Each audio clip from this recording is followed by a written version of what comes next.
Giga Shanghai too. It sounds pretty cool. Pretty We fun. should party in Giga Shanghai. Yeah, we should have like a rave cave in the. There's a lot of space around the factory side. Yeah.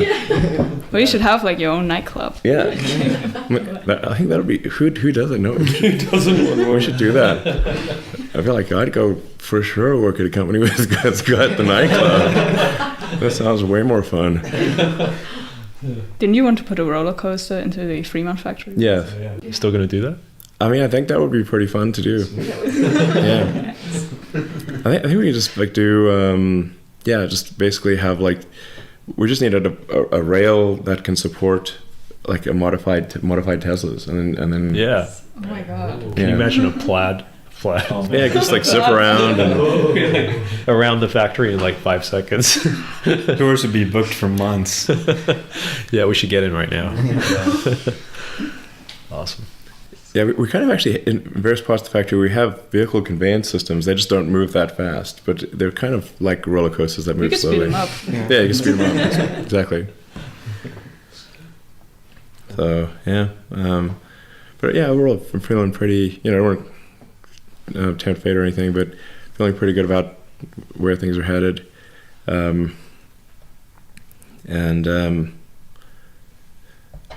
I think there's just like a lot of good things. Model Y coming out this year, and some exciting announcements about batteries.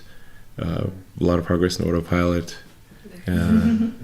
And so building Giga Berlin, and then making progress on some of the new vehicle developments. And the solar glass roof, getting that rolled out.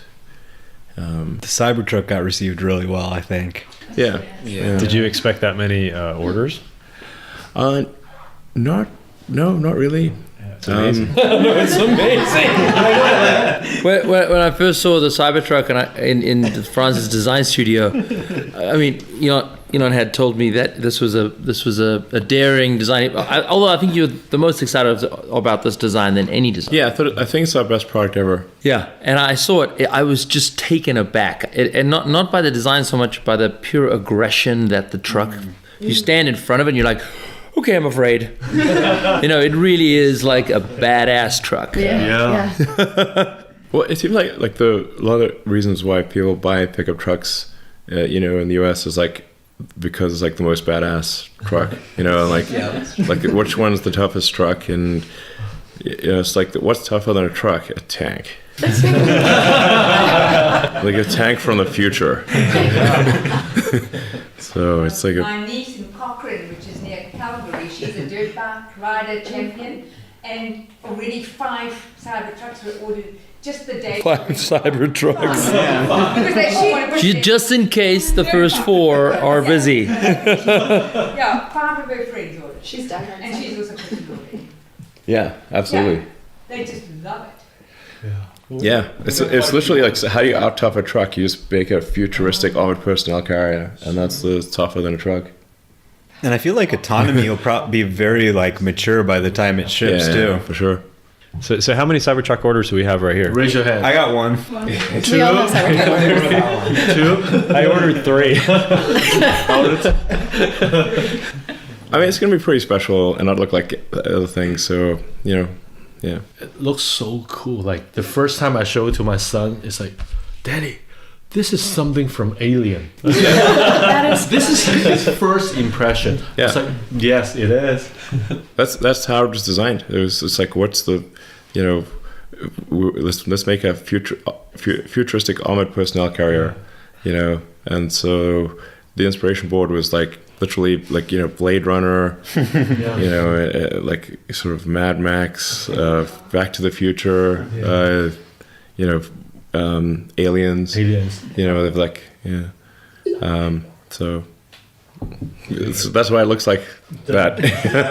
Like the pre-order number is amazing. Well, it's got to be over like 400,000 now, right? I think way more. I think it was just so risky, and it just at first people were like, even people who were hardcore fans were like, oh, when it first rolled out, and then people are like, you know what? Wait a minute, this is kind of amazing. I want this. You could see it there was in person. You could see it happening really fast. It's growing.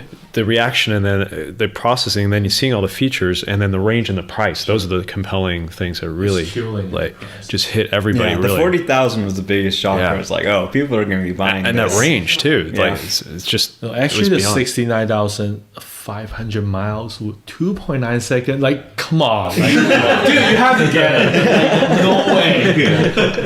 Yeah. It's Well, and Sid amazing. Mead loved it too, right? He did actually. Yeah. Yeah, this is one of the last things he said actually. That's, yeah. Did he have a drive in it? And no, he saw pictures of it, but I think he was not. Obviously, he died recently, so he didn't. He saw pictures and he said, "Yeah, that's great." And he said, "Send us a note, like he loves it," you know. That's wonderful. Yeah. So, but you know, you want to have these things that inspire people. It feels different, not like everything else is like the same. It's like variations on the same theme. You want to have something different. But you say like how many? I wasn't sure if nobody would.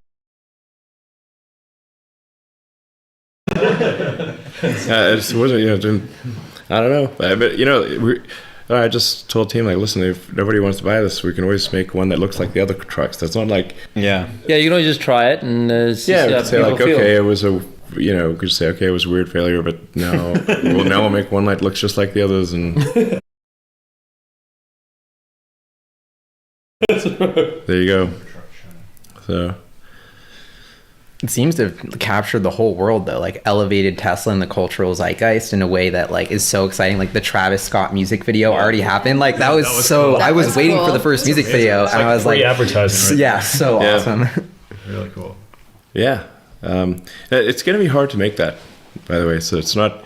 Because it's a different architecture. It's an exoskeleton architecture, so there isn't any cars out there that have an exoskeleton architecture. So you got to rethink how all the internals of the car are done, so that you can use the external shell as a load bearing structure instead of just basically thin sheet metal that is effectively just there for aerodynamic reasons. So you could take the external what's called the A-class surfaces off most cars and still drive around with you'd lose almost no structural value.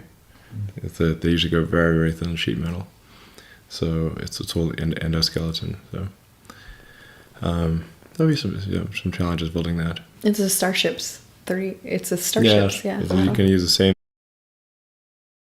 Shout it out. Yeah, Tim had asked about that. Everyday astronaut. Yeah, He's a cool guy.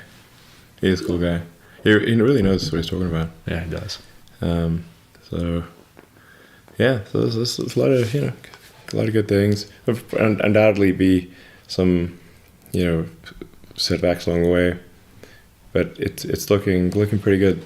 Should we do some closing thoughts? I just remember when I got my Model 3, it was like a difficult time in my life and it made it easier. And, you don't have to buy gas, car drives you around. It just makes your life better. All of our lives in these little ways, like all this struggle you do, it really makes things better and just makes you hopeful and inspired. And, just can't thank you and the whole Tesla team and enough for all the love you put into the car. And every day it's just happy because I have a Model 3. That's cool. I'm glad you like it. That's our goal. Our goal is to, maximize make people like really touch people's heart, with the product. And it's I think like too many of these companies out there, they design these things whether it's sort of a spreadsheet and sort of marketing surveys and that kind of thing, without saying, "Do you love it?" Do you love the actually like the product that you're making? Do you It love touched my heart very much. Right. I'd like to thank you for this chance, like doing interview with all of us. And as a shareholder and Model 3 owner, I remember like one time you tweet about your money is first in and will be last out. Yeah. I was really touched to see that tweet. I think it's like years ago. Sure. Like right after one of the shareholder meeting. I was like which CEO would do this, And like after I bought my Model 3, I more believed to the company. Like I ordered a Model Y and then 2 Cybertruck. I was like, I'm a Porsche fans before, and then right now like He was gonna get a Taycan. Until he saw the range. Yeah, I was thinking to get a Taycan. Like, why not? Like, give it a try. But Sure. when you look at the spec, the range turned me off. Like, Yeah. And It's the price, obsolete too. already. 201. Like, who's gonna buy a For 150K as well. just not talk about money, just talk about range itself. The spec, it's not there yet. Yeah. So with like 150K plus, like nobody gonna buy it. Yeah. So thank you, Elon. And Absolutely. yeah, thank you very much. Well, yeah. Well, thanks you guys for your support. It really makes a difference. Yeah. Yeah. Yeah, I mean, I don't own a Tesla, so hopefully I will. You ordered a Cybertruck though. Yeah, I mean, yeah, true. Yeah. And you're a shareholder. but Are you it's still in college? Yeah. So Okay. yeah, I gotta save up. Okay. But I will buy one, and I've got the Cybertruck, like you said. Yep.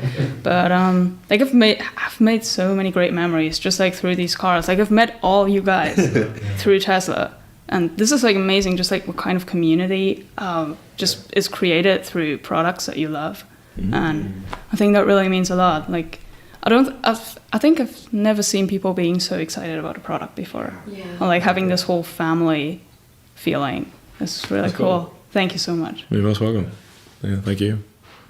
Yeah, I just want to say congrats, first of all, because I feel like it's kind of like a feel-good moment for Tesla, all that's happening. Yeah. And obviously, thank you, because like you've inspired all of us. And I think there's not many things in the world that like people get pumped about that are positive about the future. Like, really feel like we need that now. And so Tesla, like bringing us all together has been really awesome and really much needed, I think. Great. This is really cool.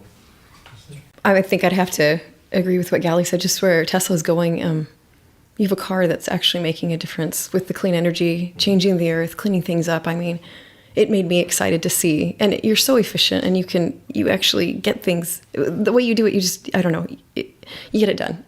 and I trust you, and I trust the company, and it's I don't know, it's such a passion. It's amazing. I don't know. I don't get the words out. We're sometimes a little late, but we get it done in the end. Yeah. Always deliver. Yes. Thank you. You're welcome. Thanks for your support.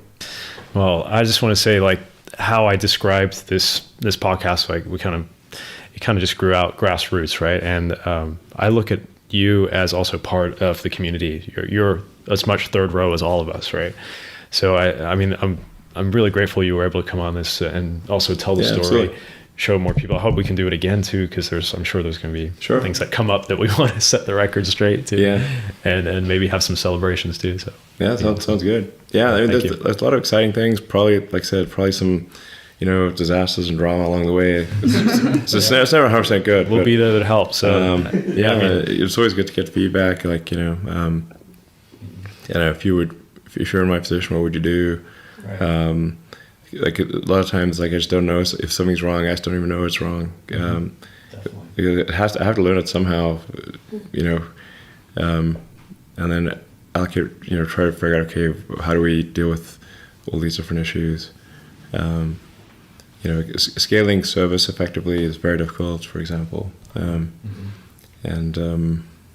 so that's like it's like a mundane thing, but it's very important. Definitely. Yeah, I think the mobile service is incredible. And, yeah. I mean, I'm on my 5th Tesla now. Yeah. Not the last, because I just keep upgrading them. Yeah. Because the last one, I have a P100D Model S, which is outside right there. And I got the license plate Get Tesla. Yeah. I thought, if you want it, I would love to give it to you. So, yeah, thank you again. Thank you. You're welcome. Cool. Elon, can you sign my Model 3? Sure. Oh, yeah. And my Model S, too. All right, cool. Okay, thank you.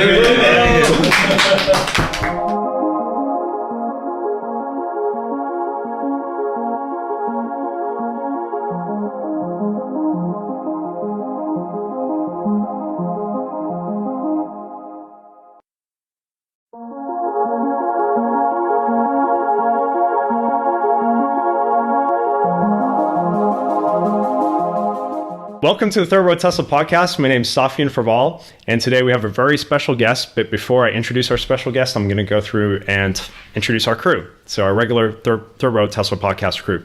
So today we have Omar Kazi, Tesla Truth, Boom. And we have Kristen from Hi. K10. Thank you. And we got Vincent Yu from Tasmanian. Hi. All right, great. And then we got Galileo Russell from Hyperchange. What up, third row? And then we got Viv, who's Falcon Heavy. Hey, Great. All right, Omar, do you want to introduce our guest? Please welcome the inventor of the car fart, Elon Musk. Thank you. Thank you. Please put that on my gravestone. Love it. so yeah, it's kind of crazy that we're actually all here, and thank you so much for doing this. Yeah, you're welcome. We're all Tesla customers, fans, and it's just really good that it's finally happening. And I remember that I was looking at your Wikipedia tweet that it's like this bizarre fictionalized version of reality, Yeah. and I replied to him like, why don't you come on a podcast and like tell your fictionalized version of reality? Sure, exactly. Until my fictionalized version. And you replied, okay, sure. And I was kind of like taken by surprise by that. And you know, the way you engage and listen to your customers online, it's like I've never seen anything like that from, you know, a CEO of a public company or Sure. any executive. So can you tell us a little bit where that came from, why you communicate directly instead of like having this PR strategy?